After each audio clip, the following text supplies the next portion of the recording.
कल जो विधानसभा के अंदर जो घटनाक्रम हुआ है, प्रश्नकाल चल रहा था और प्रश्नकाल के दौरान विधानसभा की पहले से परिपाटी रही है और नियमावली यह रही है कि जिस सदस्य ने क्वेश्चन लगाया है उस क्वेश्चन रिलेटेड ही विभागीय मंत्री उस क्वेश्चन रिलेटेड ही जवाब देना रहता है और यही होता आया है। लेकिन पता नहीं कल अविनाश जी गहलोत द्वारा जिस तरह से अचानक इंदिरा गांधी जी तुम्हारी दादी। कल जो विधानसभा के अंदर जो घटनाक्रम हुआ है, प्रश्नकाल चल रहा था, तो प्रश्नकाल के दौरान विधानसभा की पहले से परिपाटी रही है और नियमावली ये रही है कि जिस सदस्य ने क्वेश्चन लगाया है उस क्वेश्चन रिलेटेड ही विभागीय मंत्री उस क्वेश्चन रिलेटेड ही जवाब देना रहता है और यही होता आया है।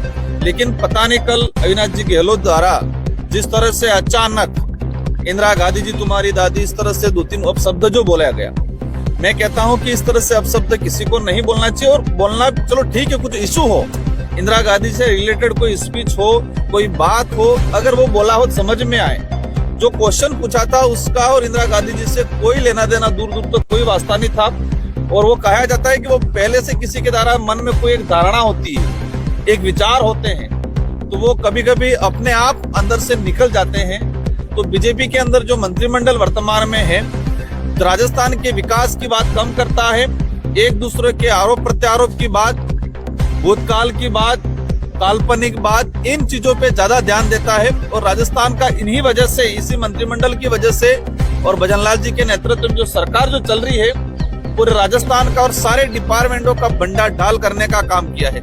ये पहला बार नहीं है, इससे पहले भी कोई भी डिपार्टमेंट के मंत्री हो, शिक्षा मंत्री थे मदन दिलावर जी, ट्राइबल के लिए बोला था, अपशब्द बोला था।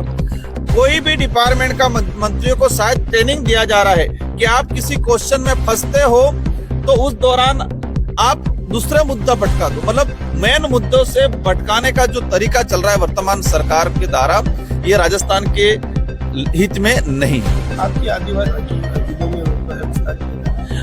हम लोग विशेषकर राजस्थान, मध्य प्रदेश, गुजरात और महाराष्ट्र 3-4 राज्यों के अंदर हमारी पार्टी ग्रोथ कर रही है। और आज आप सभी चैनल के साथियों के द्वारा जोधपुर में विशेषकर मैं आप सबके जानकारी में, शायद जानकारी में होगा कि बहुत कम समय में भारत आदिवासी पार्टी एक राज्य पार्टी का दर्जा मिला है। ये हमारे लिए और पूरे देश के इतिहास में पहली बार हुआ है कि सबसे कम समय में 1 साल के अंदर 4 विधायक, 1 सांसद और राज्य पार्टी का दर्जा मिला है। हमारे लिए काफी बड़ी उपलब्धि है और हम कोशिश करेंगे कि इस मारवाड़ क्षेत्र में भी धीरे धीरे हमारी पार्टी का विस्तार करेंगे।